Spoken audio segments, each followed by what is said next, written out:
Hello friends, welcome back to session 2 of our chapter issue of shares.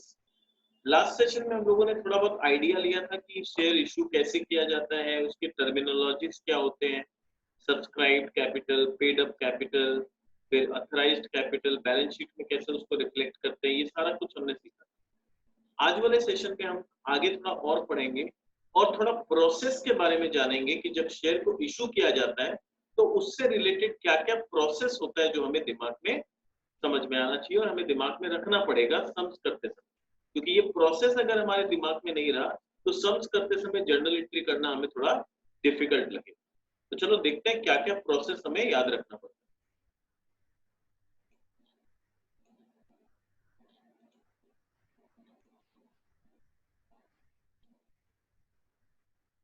तो topic is public subscription of share, यानी जब share हम public से subscribe करवाना चाहते हैं तो उस समय क्या एंट्री किया जाता है। Following steps are to be taken by public company for issue of shares to public. Number 1, to issue prospectus, to receive application, to make allotments and to make call. तो ये 4 स्टेप जनरली होता है जब हम share को issue करना चाहते हैं। पहला क्या होता है, सबसे पहले कंपनी को प्रोस्पेक्टस इशू करना पड़ता है।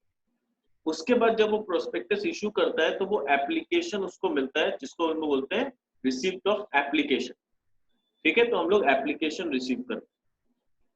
उसके बाद क्या होता है, लिस्ट में नाम आता है, जैसा हम लोग प्रीवियस सेशन में डिस्कस किए थे कि एप्लीकेशन रिसीव करने के बाद कंपनी एक लिस्ट निकालता है कि किन किन शेयर होल्डर्स को शेयर्स अलॉट किए जाएंगे। तो दे मेक अलॉटमेंट और उसके बाद दे मेक कॉल्स, उसके बाद कॉल किया जाता है। To issue prospectus, prospectus is an invitation to the public to purchase its share. यानी प्रोस्पेक्टस क्या है, ये एक तरह का इनविटेशन का जरिया है, पब्लिक को हम इनवाइट करते हैं। जैसे हम लोग इनविटेशन कार्ड भेजते हैं ना लोगों को जब इनवाइट करना होता है तो वैसे ही prospectus is like an invitation card कि हम इसके जरिए पब्लिक को इनवाइट करते हैं। So prospectus is an invitation to the public to purchase its share. It describes the profitability and soundness of the business. ये बताता है कि कंपनी का अभी तक आज तक का प्रॉफिटेबिलिटी का क्या रिकॉर्ड रहा है, कंपनी का बिजनेस कितना साउंड है, कितना अच्छा है। To attract the investing public, ताकि वो पब्लिक को अट्रैक्ट कर सके अपने शेयर्स में इन्वेस्ट करने के। ठीक है, क्वेश्चन आता है कि कुछ लोग मेरे से पूछेंगे सर अभी तक तो कंपनी स्टार्ट ही नहीं हुआ है तो उसका कैसा प्रॉफिटेबिलिटी और कैसा soundness.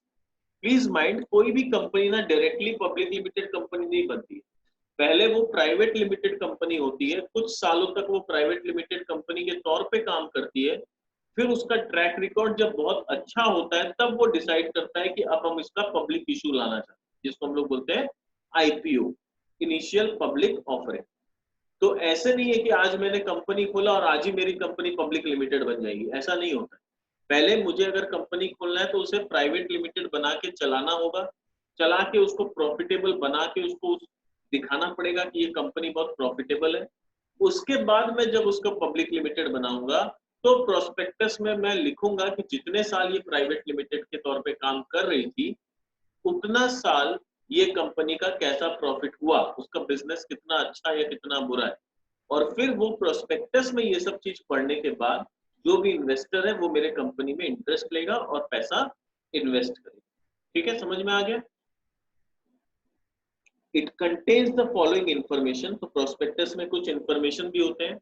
Name and address of the registered office of the company, company का नाम, उसका एड्रेस और उसका रजिस्टर्ड ऑफिस का एड्रेस रहता है।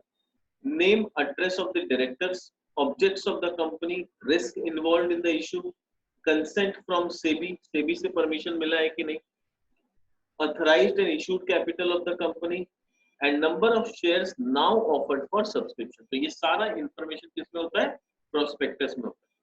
Terms of present issue, date of opening and closing of issue etcetera. To receive application, after reading the prospectus the public applies for the shares of the company. यानी prospectus पढ़ने के बाद अगर public को लगता है कि ये कंपनी अच्छी है, इसमें इन्वेस्ट किया जा सकता है रुपया, तो फिर वो लोग अप्लाई करते हैं। After reading the prospectus, the public applies for shares in the company on a prescribed form. Each application must accompany the application money. देखो प्रोस्पेक्टस रीड करने के बाद पब्लिक अप्लाई करता है, पर अप्लाई फ्री में नहीं होता है, ठीक है। अप्लाई करना मतलब एक तरह से जैसे हम लोग स्कूल और कॉलेजेस का एडमिशन फॉर्म भरते हैं, तो वहां पर क्या होता है, हम लोग खाली एडमिशन फॉर्म का कुछ पैसा देते हैं और फॉर्म भर के जमा दे देते हैं। पर यहाँ पर क्या होता है, एक तरह से जब आप अप्लाई कर रहे हो तो एडवांस में आपको एप्लीकेशन मनी देना पड़ता है, उसको बोलते हैं लोग एप्लीकेशन मनी। तो वो अपने को अप्लाई करते समय एडवांस में देना पड़ता है, ठीक है। कंपनी बोलता है जो लोग इंटरेस्टेड है खरीदने में, अगर 10 रुपये का शेयर है तो चलो 3 रुपया तुम लोग अभी मेरे को एडवांस में दो, तब मुझे समझ में आएगा कि you are genuinely interested in buying, तब मैं सोचूंगा कि तुम्हारा नाम लिस्ट में आना चाहिए कि नहीं आना, ठीक है। तो each application must accompany the application money which is mentioned in the prospectus, but it should not be less than 25% of the issue price. यानी नियम देखो ये बहुत इंपॉर्टेंट है, याद रखना, application money 25% of the issue price से कम नहीं होना चाहिए। यानी मान लो अगर मेरा इशू प्राइस 10 रुपया है तो एप्लीकेशन मनी कम से कम it has to be greater than equal to 2 रुपया 50 पैसे, और अगर 100 रुपया है इशू प्राइस तो it has to be greater than equal to 25 रुपया, यानी 25% से कमती नहीं होना चाहिए, ठीक है। The amount of share application money must be deposited by the public in the scheduled bank. यानी जितना रुपया वो लोग, जितना शेयर वो लोग लेना चाहते हैं उसका अकॉर्डिंगली रुपया को मल्टीप्लाई करके जितना रुपया अमाउंट होता है उतना वो लोग एक शेड्यूल्ड बैंक में जमा करते हैं। The name of the company scheduled bank is mentioned in the prospectus. Prospectus में लिखा होता है कि जो लोग इंटरेस्टेड है वो लोग इस अकाउंट में रुपया जमा करा दें। उसके बाद to make allotment of shares after the last date fixed for receipt of application money expires, यानी क्या होता है, एप्लीकेशन मनी रिसीव करने का भी एक लास्ट डेट होता है। तो जिस दिन वो लास्ट डेट एक्सपायर हो जाता है कि भाई जिन लोगों को अप्लाई करना है 15 तारीख के अंदर अप्लाई कर, तो 15 तारीख तक जिन्होंने अप्लाई किया वो किया, बाकी 15 तारीख के बाद एप्लीकेशन क्लोज हो जाएगा। तो after the last date fixed for receipt of application money expires, the bank sends all applications to the company. तो बैंक क्या करता है, सारा एप्लीकेशन कंपनी को भेज देता है। The directors of the company cannot proceed to allot shares unless, और जो director of the company है they cannot proceed to allot shares unless minimum subscription mentioned in the prospectus has been received by the company. देखो बहुत important बात बोल, the director of the company cannot proceed to allot shares, यानी company law में एक नियम है कि आपको मिनिमम इतना सब्सक्रिप्शन मिलेगा उसके बाद ही आप अलॉट करना चालू कर सकते हो। तो मिनिमम सब्सक्रिप्शन मिले बिना हम लोग शेयर्स को अलॉट करना चालू नहीं कर सकते। क्वेश्चन आता है सर मिनिमम सब्सक्रिप्शन क्या होता है?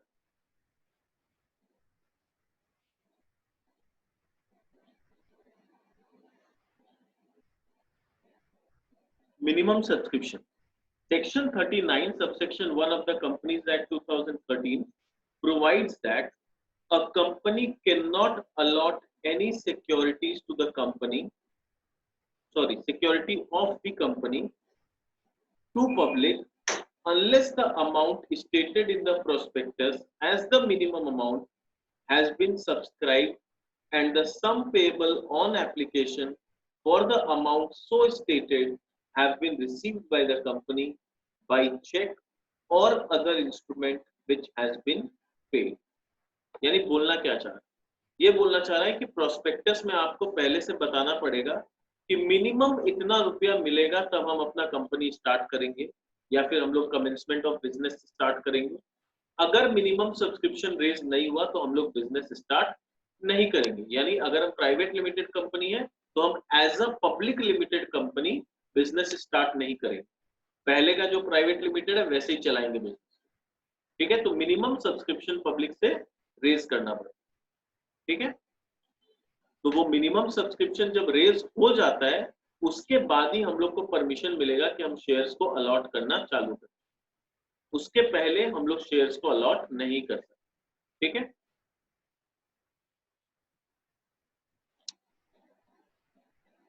मिनिमम सब्सक्रिप्शन का मतलब क्या होता है ये याद रखना, वेरी इंपॉर्टेंट, ये डेफिनेशन भी आ जाता है। तो minimum subscription means the amount which in the opinion of the directors is the minimum to be raised by the issue of shares so as to provide for the following requirement. यानी minimum subscription का मतलब है वो minimum amount होना चाहिए जो according to directors minimum होना चाहिए, जो मुझे रुपया चाहिए ही चाहिए ताकि मैं इन फॉलोइंग खर्चों को ओवरकम कर सकूं। क्या क्या होगा वो मिनिमम खर्चा? Payment for the payment of purchase price of any property purchase और अग्रीड टू बी परचेज। अगर कंपनी के नाम पे हम कोई जमीन खरीद रहे हैं, कोई फैक्ट्री खरीद रहे हैं, कोई मशीनरी खरीद रहे हैं, तो उसका पेमेंट करने लायक होना चाहिए रुपया।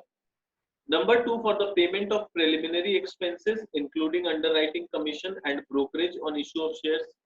शेयर को इशू करने के पीछे जो अंडरराइटर को कमीशन देना है मुझे, या प्रिलिमिनरी एक्सपेंसेस मैंने जो पे किया है, ये सब का जो भी खर्चा है, या ब्रोकरेज का कोई खर्चा है, तो ये सारा खर्चा मीट करने लायक वो अमाउंट होना चाहिए। And number 3, for repayment of any money borrowed by the company for the above purpose.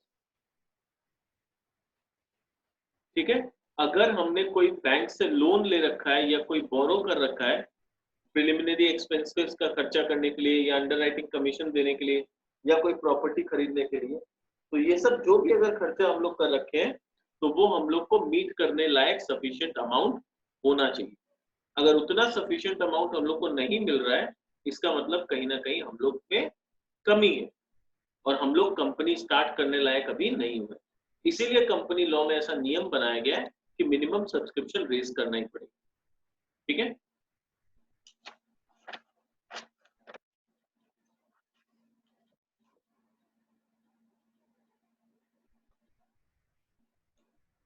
तो देखो पॉइंट नंबर 4 क्या बोल रहा है, for working capital. Point number 5, for any other expenditure required for the usual conduct of business operation.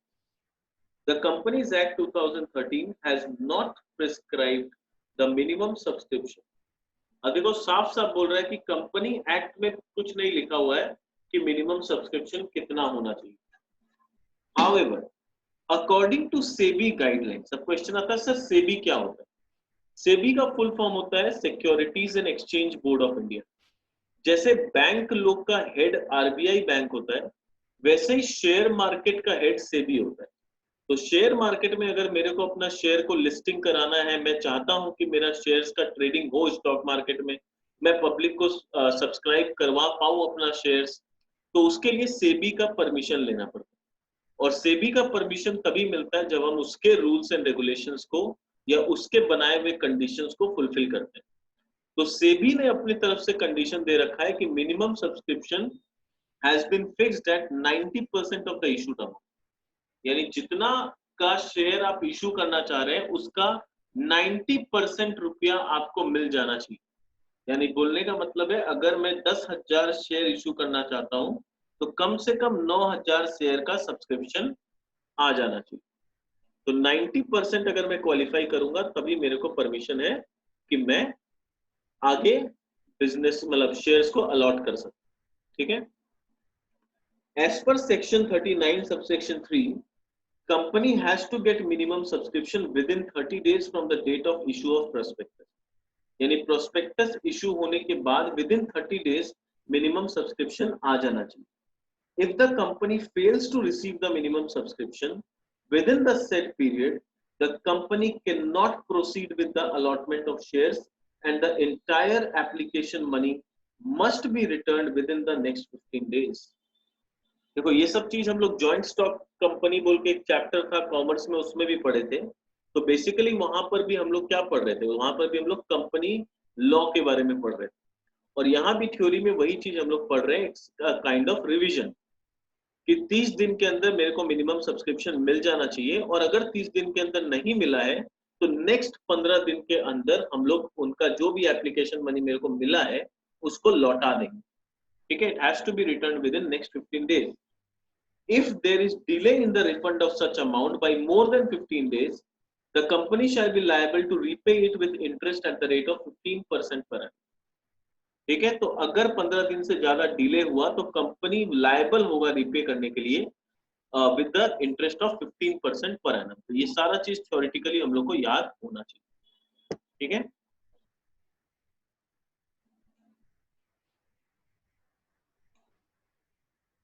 फिर बोल रहा है each allotee will be issued share certificate for the eligible number of share। तो जिसको जितना शेयर्स हमने allot करने का वादा किया है उतना के लिए हम उसको शेयर सर्टिफिकेट इशू करेंगे। तो ये सर्टिफिकेट इस बात का प्रूफ है that you will definitely get our shares. फिर आता है ओवर सब्सक्रिप्शन हो गया तो क्या करेंगे। हम बेचना चाहते हैं 10,000 शेयर, सब्सक्रिप्शन आ गया 15,000 शेयर, तो क्या करें। तो in case of over subscription of shares, the allotment shall be proportionate basis. Allotment shall be on a proportionate basis according to the number of shares applied. For example, if a company issues a prospectus inviting application for 1 lakh shares, and if application are received for 4 lakh shares, the issue has been oversubscribed 4 times. तो मैं बेचना चाहता हूँ 1 lakh share, पर मेरे को जो subscription मिला है वो 4 लाख शेयर्स का मिला है, ठीक है। तो 4 times बेसिस सब्सक्राइब हुआ। In such a case, an applicant in this category of 500 share is entitled to proportionate allotment of 500 by 4, that is 125 shares। तो यानी कंपनी जनरली क्या करती है, ऐसा कोई नियम नहीं है कि ऐसा ही करेगी। कंपनी जनरली ऐसा करती है कि क्योंकि 4 लाख लोगों का एप्लीकेशन आया है तो 1:4 के रेशियो में हम शेयर्स अलॉट करेंगे। यानी जिसने 4 शेयर के लिए अप्लाई किया है उसको हम 1 शेयर देंगे। उससे क्या होगा, किसी को भी खाली हाथ वापस नहीं जाना पड़ेगा और सबको कुछ ना कुछ डेफिनेटली मिल पाएगा। पर ऐसा कंपनी के ऊपर कोई कंपल्शन नहीं है कि उसे 4:1 में देना ही पड़ेगा, ठीक है। देखो क्या लिखा है, as a result of over subscription some application में बी रिजेक्टेड। कंपनी चाहे तो कुछ एप्लीकेशन को 1 शेयर भी नहीं देगा, बोलेगा पूरा रिजेक्ट कर देते। अदर्स में be partially accepted, still others में बी एक्सेप्टेड इन फुल। तो हो सकता है कंपनी का मन कि हम कुछ लोगों को रेशियो के बेसिस में देंगे, कुछ लोगों को पूरा जितना मांगा है उतना दे देंगे, और कुछ लोगों को पूरा रिजेक्ट कर देंगे, एक भी नहीं देंगे। तो ये कंपनी के ऊपर है कि वो देना चाहती है कि नहीं। Those who are allotted shares are sent letters of allotment। यानी जिन लोगों का नाम लिस्ट में आया है उनको लेटर्स ऑफ अलॉटमेंट भेजा जाता है कंपनी की तरफ से, indicating the number of shares allotted. और उसमें साफ साफ लिखा रहता है कि आपने इतने शेयर्स के लिए अप्लाई किया था और हम आपको इतना शेयर्स अलॉट कर रहे हैं, and the amount now due on allotment. और फिर बताता है कि आपको अलॉटमेंट का बाद बाकी इतना रुपया भी देना है। Those who are not allotted shares, और जिनको बिल्कुल भी शेयर्स अलॉट नहीं किया गया, रिजेक्ट कर दिया गया है, are sent letters of regret। उनको क्या भेजा जाता है, उनको letters of regret भेजा जाता है, along with a check for the refund of application। और चेक साथ में लगाया रहता है, जितना का पैसा उन्होंने दिया था तो उनको रिफंड मनी रिफंड कर दिया जाता है, ठीक है। तो लेटर के साथ साथ वो चेक भी जाता है। अब आता है to make calls. Calls make करने का क्या नियम कानून। The amount paid on application and allotment are not calls but subsequent installments as and when demanded are called। यानी एप्लीकेशन सबसे पहला इंस्टॉलमेंट होता है, उसके बाद होता है अलॉट, उसके बाद जो रुपया हम मांगते हैं उसको हम लोग बोलते हैं calls. A company may demand the whole amount of share on application in one installment. If the whole of the amount of share is not paid on application and allotment, the unpaid amount may be called by directors in one or more installments.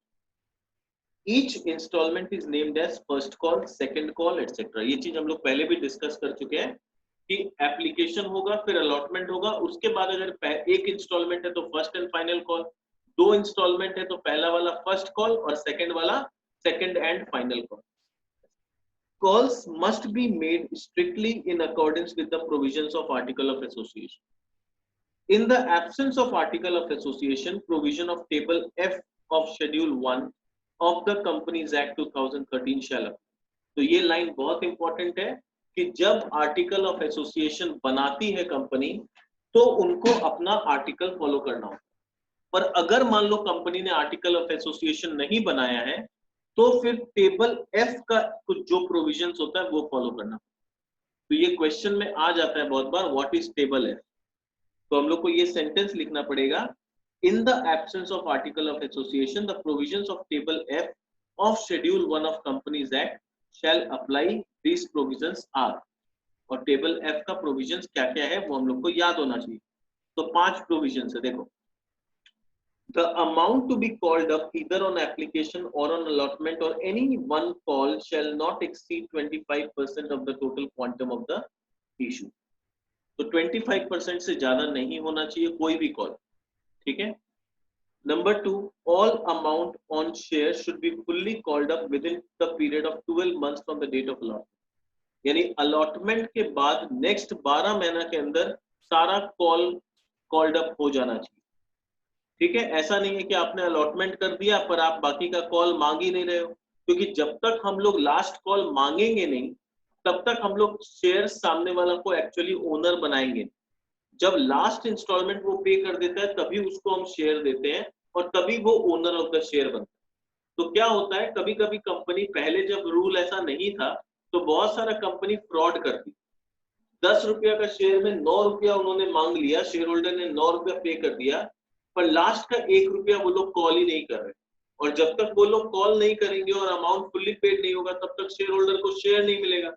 तो बस 1 रुपया के चलते वो लोग अटका के रखे और शेयर होल्डर को शेयर नहीं दे रहे। तो ना शेयर देंगे ना वो लोग को शेयर होल्डर को डिविडेंड देना पड़ेगा। तो कंपनी के जो प्रमोटर है उनके पास पूरा पैसा बच गया। तो इस तरह से वो लोग फ्रॉड करते। इसीलिए नियम बन गया कि 12 महीना के अंदर आपको पूरा पैसा शेयर होल्डर से मंगा लेना। बाद में ये मत बोलना कि हम मंगाए नहीं तो हम डिविडेंड कैसे दें, हमने तो शेयर होल्डर को अभी शेयर ही नहीं दिया। ये सब कहानी कोई नहीं सुनेगा। तो नियम बन गया 12 महीना के अंदर आप पूरा कॉल मंगा लीजिए। There must be an interval of at least 1 month, कम से कम 1 महीना का गैप होना चाहिए between making of 2 calls. Number 4, at least 14 days notice must be given to the shareholder to pay the amount of call. यानी 14 दिन पहले उनको बता देना चाहिए कि इतना तारीख को आपका कॉल ड्यू है, तो आप काइंडली रुपया का इंतजाम कर लीजिए। Number 5, calls must be made on uniform basis on all the shares within the same class. यानी ऐसा नहीं कि हम जब कॉल मांग रहे हैं, जब पैसा डिमांड कर रहे हैं, जब कॉल का ड्यू डेट बता रहे हैं तो बोलेंगे नहीं खाली इन शेयर होल्डर लोग का ड्यू डेट 15 तारीख है, बाकी लोग का ड्यू डेट 20 तारीख है। ऐसा नहीं होगा। जो भी आपको कॉल मांगना है, जितना रुपया मांगना है, जो भी ड्यू डेट डिसाइड करना है, सबके लिए सेम डेट और यूनिफॉर्म मैनर में कॉल्स मांगा जाए, ठीक है। तो प्रोविजन समझ में आ गया। टेबल एफ का प्रोविजन क्या है?